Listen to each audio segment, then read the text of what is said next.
Galera, vamos para a segunda lei da termodinâmica. Mas eu pergunto para vocês, vocês lembram da primeira? Vamos fazer uma breve revisão. A primeira lei da termodinâmica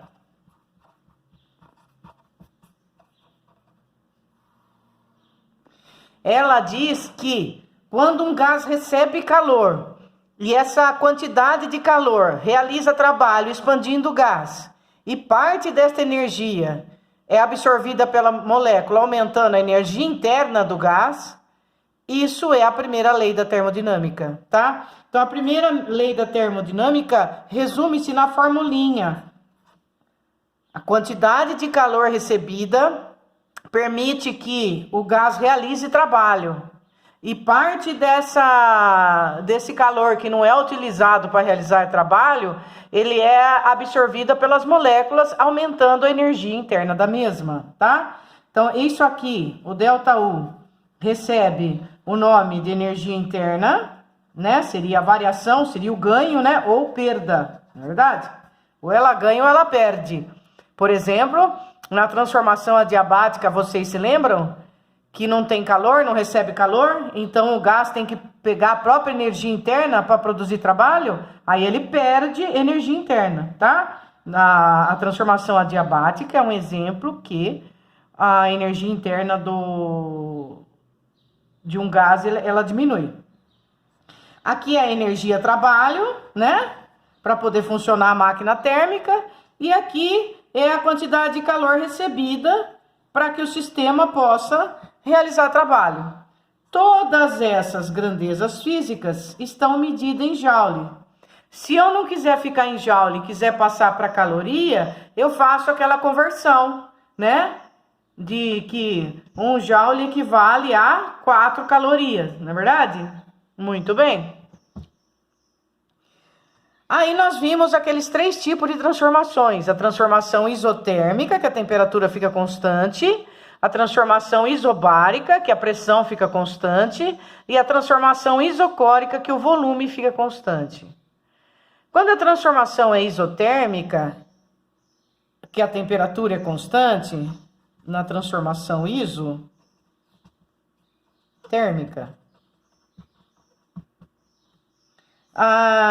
se a temperatura é constante, significa que não varia a energia interna do gás. Então, o ΔU, ele não aumenta o ΔU. Se não tem o ΔU na energia isotérmica, o calor fica igual ao trabalho, tá? A quantidade de calor, ela é convertida totalmente em trabalho. Isso nós vamos ver na segunda lei da termodinâmica, que não acontece na realidade, tá? Depois, a transformação isobárica é aquela em que a pressão é constante. A transformação isobárica é aquela que o gás pode tudo. Como assim pode tudo? Ele recebe calor, ele transforma esse calor em trabalho e ele varia a sua energia interna, podendo também trabalhar, receber a pressão, né, e a variação do seu volume. Então, na transformação isobárica, nós podemos usar essas duas fórmulas e é onde o gás pode tudo, tá? Muito bem.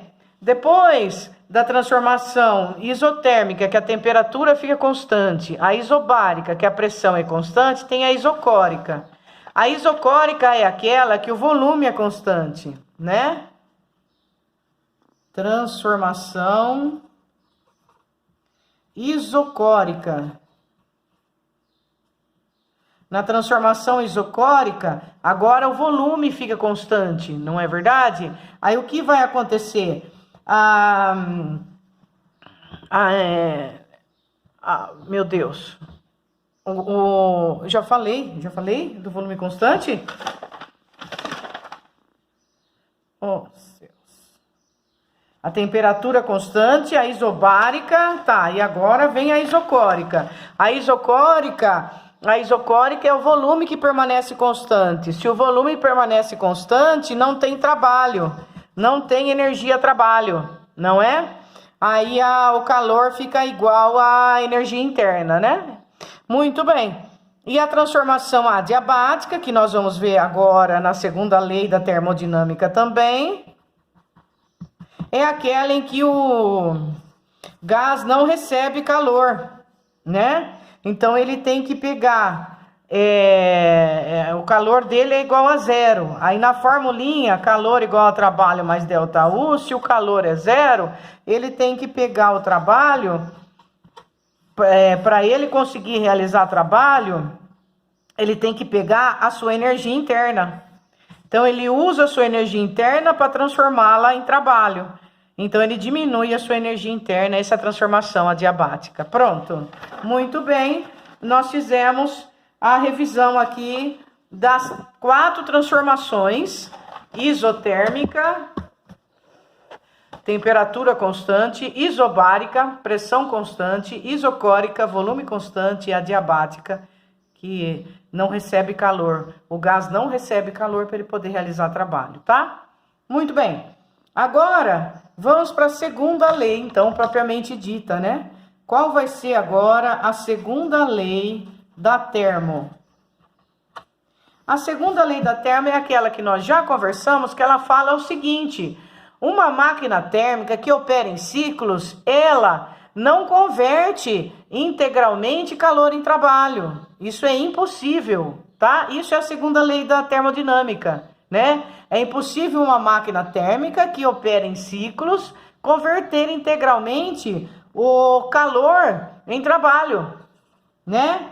Isso aqui, ó, que acontece, que nós vimos lá na transformação isotérmica, né?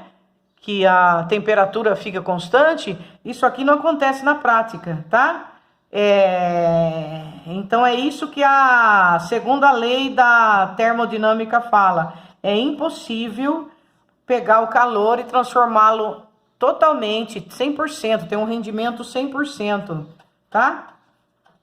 De trabalho numa máquina térmica que opera em ciclos, certo? Muito bem.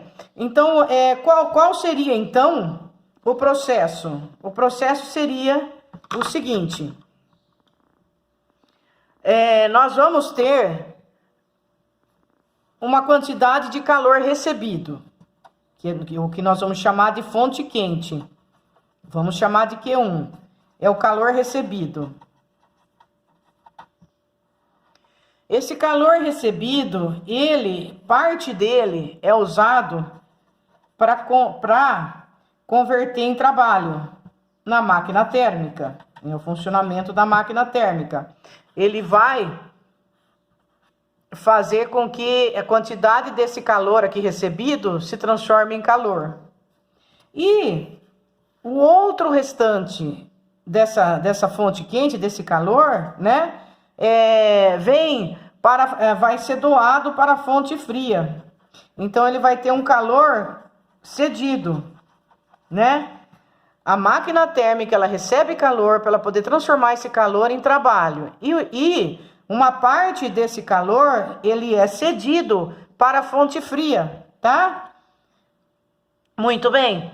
Ou seja, para eu poder realizar um trabalho, eu vou pegar a quantidade de calor recebida e tirar da quantidade de calor cedida. Essa vai ser minha energia trabalho, tá? Então eu tenho essa fórmula agora para entrar aqui.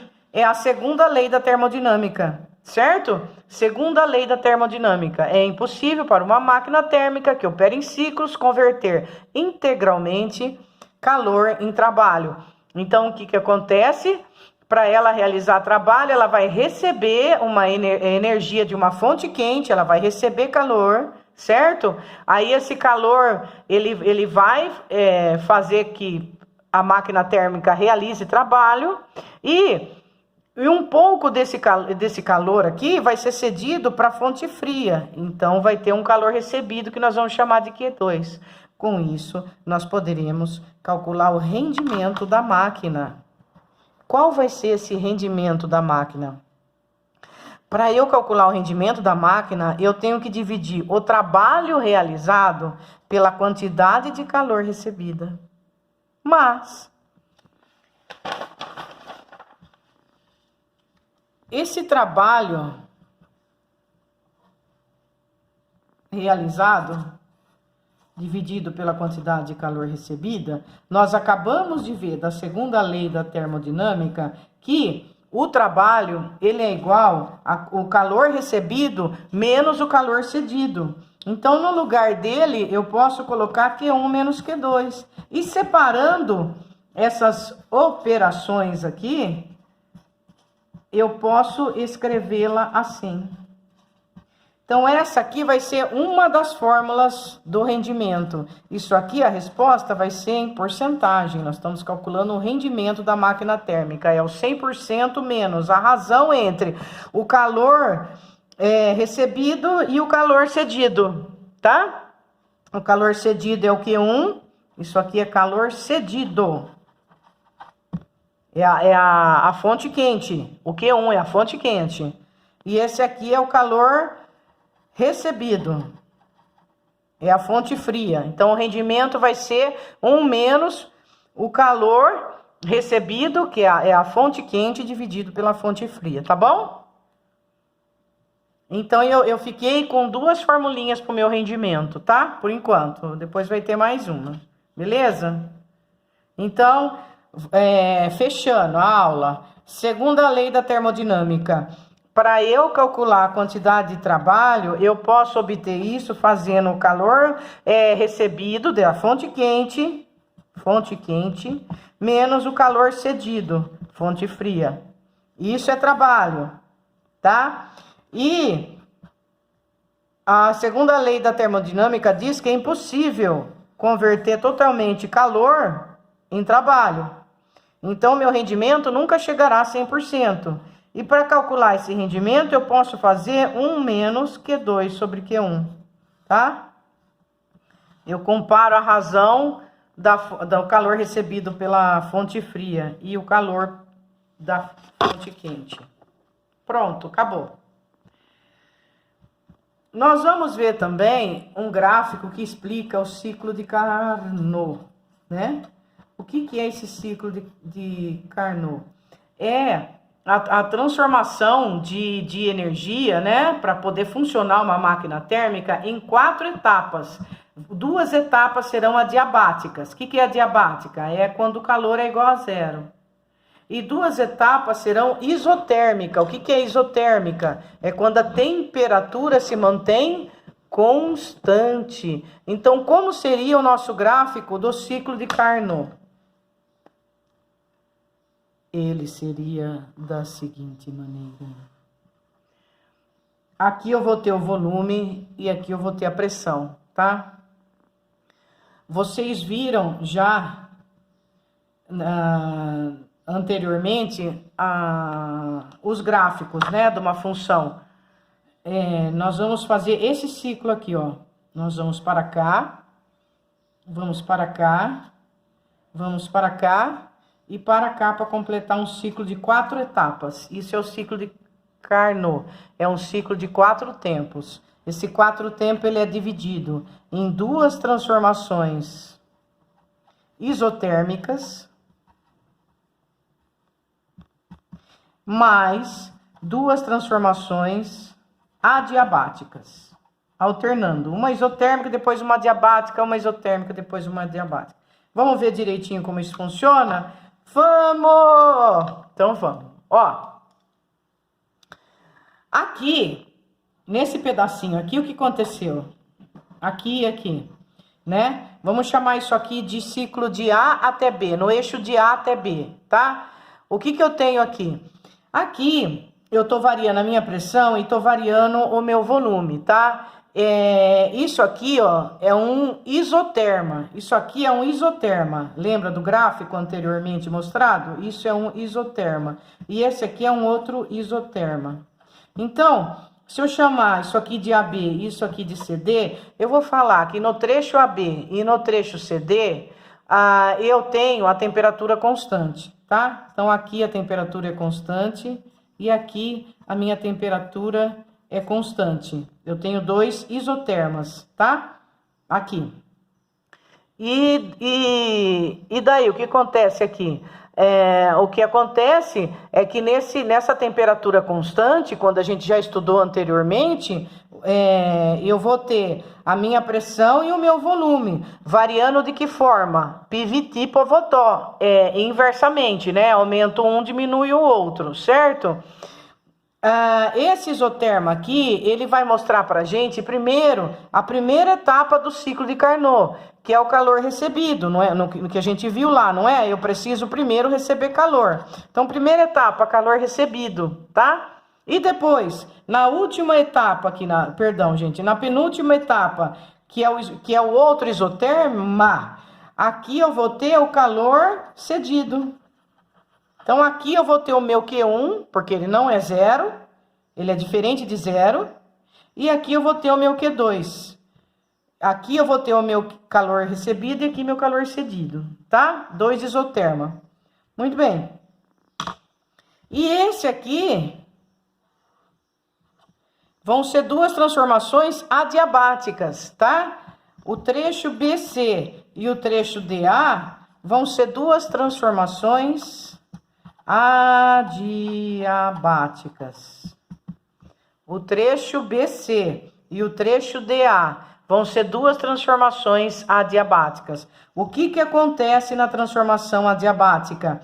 Ela não recebe calor, lembra? Ela não recebe calor. Se ela não recebe calor, ela tem que usar a sua energia interna, ela é diminuída. Há uma diminuição aqui da energia interna, tá?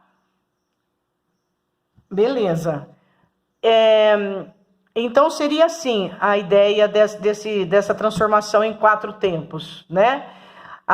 Consiste em 2 transformações isotérmicas e 2 transformações adiabáticas, tá? Ele inicia com isoterma AB, né? Aonde ele vai receber calor e o gás se expande, certo? É a fonte quente. Em seguida, esse gás continua expandindo, mas adiabaticamente, certo? Aí, essa etapa, o que ela provoca? Um aumento de temperatura. Aqui a temperatura não fica constante. Eu tinha um T1, eu vou para um T2. Eu aumento a minha temperatura, certo? Muito bem. Aí, depois que ele expandiu adiabaticamente, que mudou a sua temperatura, a terceira transformação é o outro isoterma que está aqui, ó, o CD. Essa temperatura, o gás vai fornecer calor para a fonte fria, que é aquela história que a gente viu no começo. Você tem a fonte quente, que é o calor recebido. Essa fonte quente vai realizar trabalho, certo? Aumentando a temperatura, porque se não aumentar a temperatura, não há aumento de energia interna, e se não houver aumento de energia interna, não há realização de trabalho. Então, ele aumenta a temperatura. Aí, parte dessa energia, desse calor recebido, vai para a fonte fria, que vai ser o calor cedido para a fonte fria. Isso é a segunda lei da termodinâmica, e ela está representada aqui pelo ciclo de Carnot. Transformação isotérmica, a temperatura fica constante, e o que acontece é receber calor da fonte quente. Esse calor recebido realiza trabalho, né?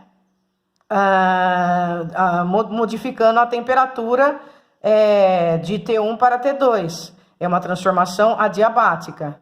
Aí ela vai, de novo, manter a sua temperatura constante, vai de novo ser um isoterma, tá? O que ela vai fazer? Ela vai ceder calor para a fonte fria agora. E fecha com uma transformação de novo adiabática, voltando ao seu estado inicial. Isso é ciclo de Carnot, tá bom? Muito bem. E como consequência disso, desse ciclo de Carnot aí, desse esquema, a gente pode também calcular o rendimento fazendo que é o 100%, menos a razão entre o T2, né, e dividido pelo T1, tá? Para saber o rendimento da máquina. São as temperaturas absolutas. Muito bem. Vou fazer alguns exercícios para a gente pôr em prática tudo esse blá blá blá, tá legal? Tentando não me estender muito. Vamos lá. Vou fazer o exercício dessa apostila aqui, ó, que a gente está encerrando para poder começar outras suas, vou fazer esse aqui, ó, o 7.3, tá bom? O 7.3 ele fala que uma máquina térmica funciona realizando o ciclo de Carnot. Então, ela vai ter 2 transformações isotérmicas e 2 transformações adiabáticas. Em cada ciclo, o trabalho útil fornecido pela máquina é de 2.000 joules. As temperaturas são 227 graus e 27 graus Celsius. Ele quer o rendimento da máquina, a quantidade de calor retirada da fonte quente, quer dizer, a quantidade de calor recebida, e a quantidade de calor rejeitada para a fonte fria, né?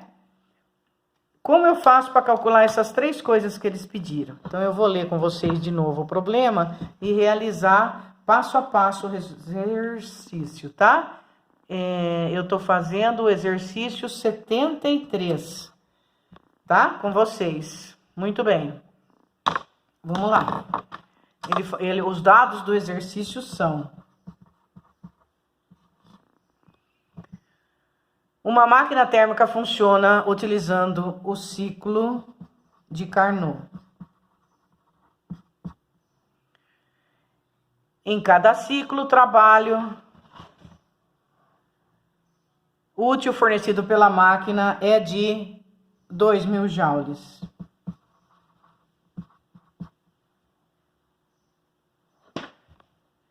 As temperaturas das fontes térmicas são 227 graus Celsius e 27 graus Celsius. Essas temperaturas aqui, 227 e 27, é a temperatura da fonte quente e a temperatura da fonte fria, na verdade? Essa é a fonte quente. A temperatura, vocês se lembram que a gente tem que deixar em Kelvin? Para eu passar para Kelvin, eu preciso pegar a temperatura em Celsius e somar com 273 Kelvin. A temperatura que ele deu da fonte quente é 227, certo? E eu vou somar com 273. 7 e 3, 10, vai 1. 2 e 7, 9, com 1, 10, vai 1 de novo, 500. Então, essa é a temperatura da fonte quente, tá? É o meu T1. Meu T1 é a fonte quente. É o calor recebido para que seja convertido em trabalho. E o restante que não foi usado vai ser doado para a fonte fria. Qual a temperatura da fonte fria que ele informou? 27 graus Celsius. Nós já sabemos de exercícios anteriores que somando 27 com 273 eu tenho 300K. Pronto. Agora eu tenho os dados do exercício, né? Muito bem. Ele quer saber o rendimento da máquina, né? A pergunta. Para eu calcular o rendimento da máquina, lembra a última formulinha que nós vimos no ciclo de Carnot, no gráfico? Eu posso fazer 1 menos o calor da fonte fria dividido pelo calor da fonte quente, o T2 por T1, certo? Em cima é a fonte fria, embaixo é a fonte quente, tá? É o maior, não é verdade? Para eu tirar quanto que foi rejeitado. Rejeita menos, né? 1 menos. Quem é a temperatura da fonte fria? Ela é 300. Quanto que é a temperatura da fonte quente? 500. Então, eu vou fazer 1 menos 300 sobre 500 para eu saber o rendimento. Vai dar 1 menos 0,6, né? Que é o 3/5. 1 menos 0,6 dá 0,4. Multiplicando por 100 para passar em porcentagem, eu chego no 40%, tá? Pronto, calculei o rendimento, 40%, certo? Esse exercício caiu numa universidade aqui federal do Paraná. Com isso aqui que nós fizemos, a gente já acharia a alternativa, ó. Só tem esse de 40%, ó, tá? Mas vamos continuar nossa trajetória. Muito bem. Aí, a segunda pergunta, ele quer...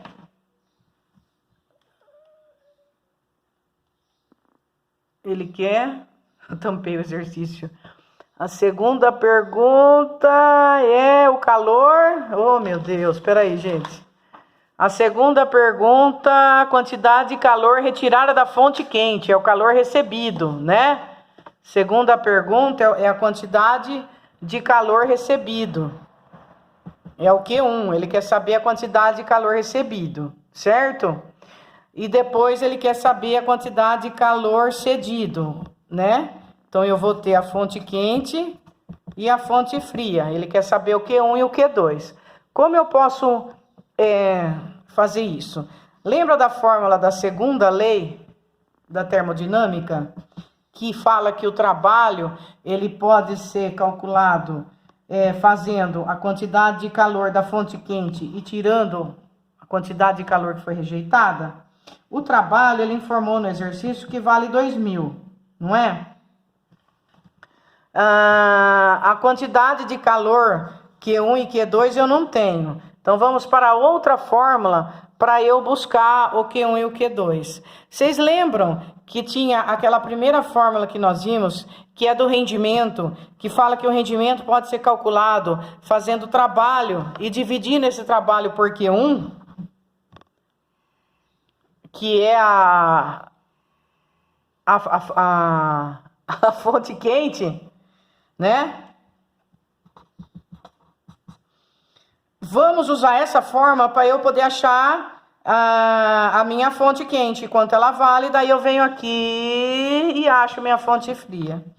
Meu rendimento, ele deu 0,4. Na fórmula eu não posso usar a porcentagem. O trabalho, ele informou que é 2.000. Aí eu multiplico em cruz e calculo meu Q1. Meu Q1, ele vai ser 2.000 dividido por 0,4, certo? 2.000 dividido por 0,4. Isso vai dar 5.000 joules, né? Porque é a mesma coisa que fazer 20.000 por 4, 5.000. Pronto, achei o Q1, ele vale 5.000. Agora que eu achei o Q1, eu volto aqui, substituo o meu Q1 e acho o meu Q2. 2.000 menos 5.000 vai ser igual a menos meu Q2. Menos 3.000 vai ser igual a menos Q2. Q2 vai ser igual a 3.000 joules. Pronto. Agora eu achei o calor que foi para a fonte fria, 3.000 joules. O calor recebido da fonte quente, 5.000 joules. E o trabalho realizado para funcionar a máquina térmica, 2.000 joules. Beleza? Muito bem. Seguindo esse esquema agora para vocês treinarem, vocês farão, por gentileza, o 74, tá? Uma fonte calorífica mantida a uma temperatura de 327 graus Celsius transfere 1.000 calorias para um meio ambiente a 27 graus Celsius. O trabalho máximo em quilocaloria, tá? Você vai transformar aqui... ele já deu em calorias, tá? Tudo ok. Já tá em calorias, tudo bem? E eu vou fazer com vocês o 78. Na transformação cíclica, que já tá dando tempo, já deu, né? Na transformação cíclica de um gás perfeito, mostrada na figura, o trabalho útil realizado... Gente, quando nós temos um gráfico... Lembra da primeira formulinha que nós estudamos? Que falou que o trabalho pode ser calculado fazendo a pressão vezes a variação do volume, o P vezes o ΔV, que está aqui. Então, basta eu calcular essa área que eu calculo o que ele quer, tá bom? Então, o trabalho aqui vai ser numericamente igual à área, tá? Isso aqui é um trapézio. Eu vou fazer a base maior mais a base menor dividido por 2 vezes a altura e eu vou ter o trabalho pedido, solicitado, tá bom? Muito bem, então vamos lá.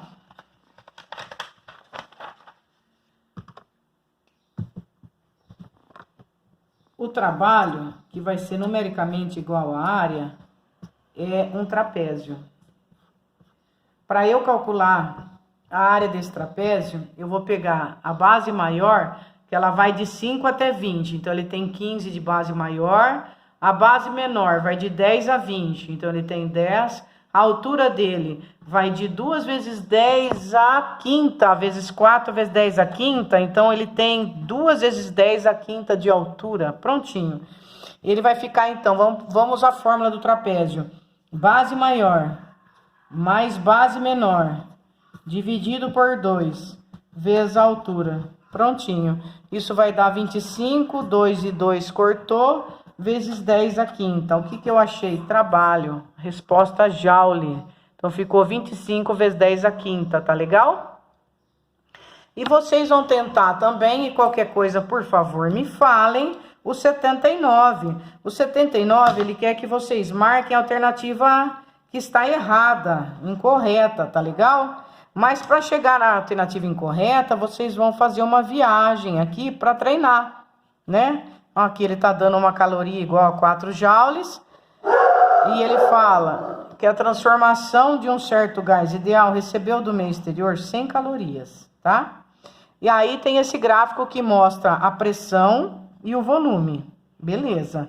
Aqui eu posso calcular o trabalho.